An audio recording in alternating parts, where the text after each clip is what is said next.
Hi guys, welcome back to my channel. Today I'm going to be sharing my pregnancy weight gain journey with you guys, as well as my current diet. So obviously everything has changed with my diet and exercise and everything like that, because obviously I am pregnant. So I am currently 38 weeks pregnant. I can pretty much have the baby at any time, because after 37 weeks you're full term. So I'm pretty much just waiting to have this baby now. But I thought it would be really good to share like my diet with you guys, and kind of just things I've been doing differently to what I used to do. So if a lot of you guys have been following me for a while, you know that I did lose a lot of weight, and I did suffer from being overweight and obesity when I was younger. So it was really hard to lose weight. And then, you know, now that I'm pregnant, I've had to gain some weight as well. Obviously, a lot of it is like baby weight, amniotic fluid, your blood, you know, like the amount of blood that you have in your body increases. So there's a whole lot of other things that go into pregnancy weight gain.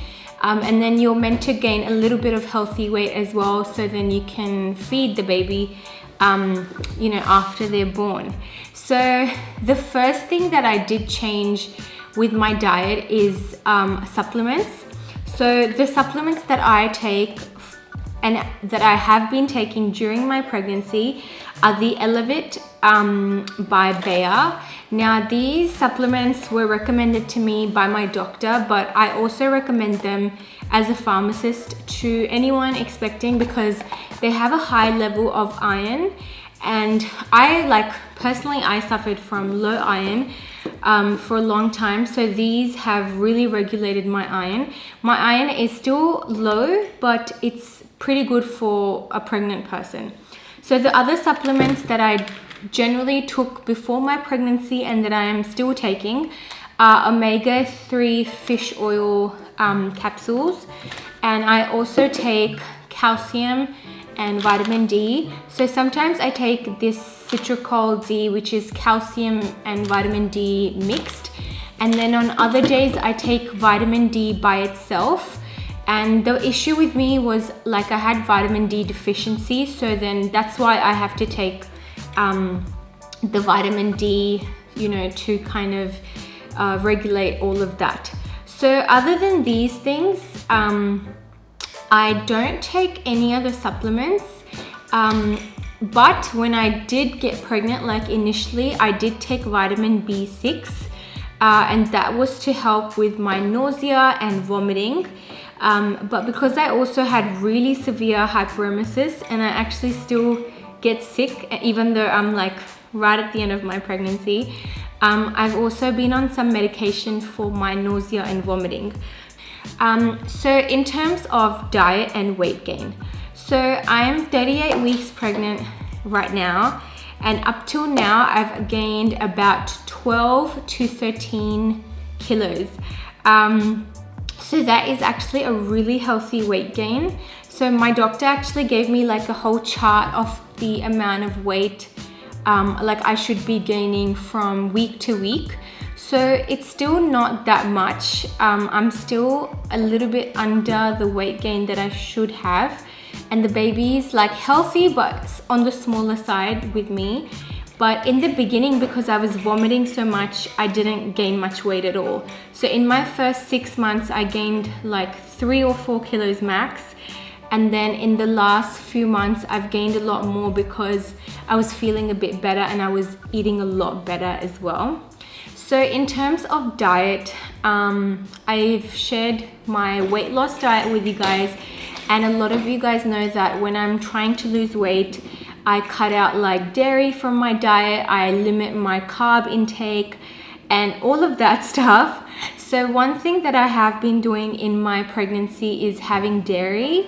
I still can't drink like milk all the time, but I have started taking in, like I've started putting some butter on my toast, and I try to consume as much as butter as I can.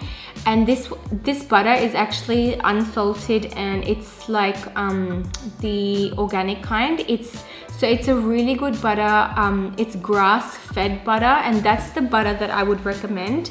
So my doctor actually recommended this grass-fed butter to me, and it's really good for your health. So that is the butter I've been consuming. I've also started having like roti or bread, and before, when I was on my weight loss diet, I was not eating a lot of bread.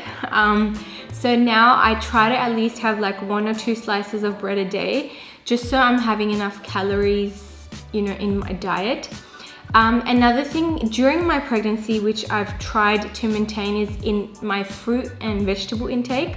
So I try to have as much as fruit as I can. Anything seasonal, I will like literally pick it up and have it. Now, in the beginning, I was so sick, I could barely eat anything. So I'm not actually talking about that, because when I was at that stage, I could barely eat anything, and I would eat like anything small, like a biscuit or cracker or something, just to get through. So not that, but generally my diet, I've been trying to have really like good healthy food. And I've been trying to eat a lot of dates. So now that I'm in my last part of my pregnancy, they recommend having dates to help with labor and induce labor. So I've been eating a lot of medjool dates. I try to have about 6 a day. And this is really meant to help, you know, when you're in labor and with your contractions. The other thing I've been trying to have is nuts and nut butter. So because it's really hard for me to eat nuts all the time, I just like to have some I put some raw organic peanut butter on my dates, and I eat it as a snack, and it tastes so good, and it's really good for you in your pregnancy. Another thing that I've been having is red raspberry leaf tea.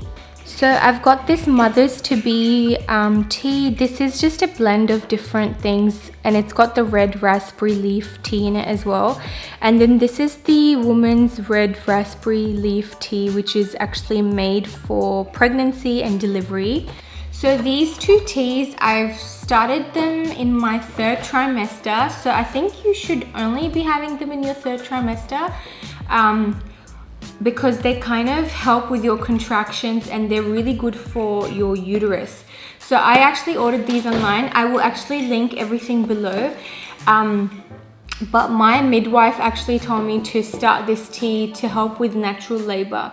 So that's why I've been having, you know, this tea as well, just so it can help me in my, you know, labor and delivery. So another thing that I have been having is, so obviously like I've been getting like I haven't had too many cravings in terms of diet, so I haven't been like having a really unhealthy diet, but I haven't been limiting myself either.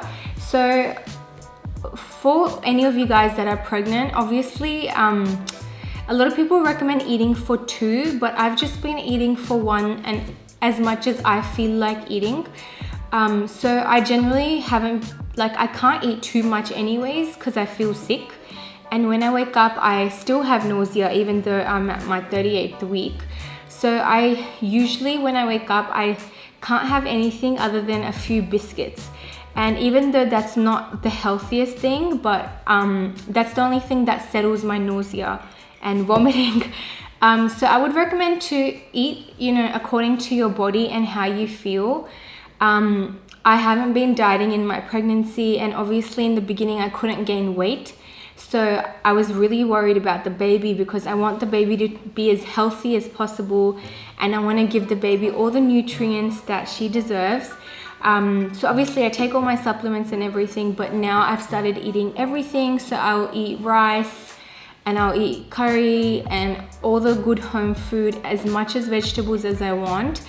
And here and there I have been having unhealthy food, but I haven't had any cravings in my pregnancy. Actually, the only thing I crave is, I guess I crave ice cream sometimes, but not even ice cream. I crave like icy stuff. So I want like, I don't know if you guys know, but those ice crushes, I just feel like having them a lot. So that's probably the only thing I really want, you know, in my pregnancy. So yeah, that's pretty much it for my diet. I'm still maintaining a really healthy diet. I haven't gone like crazy where I'm just eating like McDonald's every day and, you know, like just going crazy. Maybe I'll get to that stage in the next week or two, but I have been eating as healthy as possible so then my baby gets all the nutrients. And I think, yeah, 12-13 kilos is a really healthy weight gain because you lose a lot of the weight afterwards anyways, and then you have a little bit to lose. So I hope that's helpful for some of you guys. I'm not sure if I missed anything. I can't even remember half the stuff that I'm saying at the moment. But I think I did cover everything. So yeah, that's it, guys. If you guys have any more recommendations for like post-delivery, leave them in the comments section below, or if there's any tips that you would give other girls who are going through pregnancy, leave them down below, and we can all help each other out. Make sure you share this with someone who is pregnant because it might help them in some way. Thank you guys so much for watching. If you haven't already subscribed to my channel, hit the subscription box below, and don't forget to hit that little bell icon so you guys can get notified every time I upload. Bye.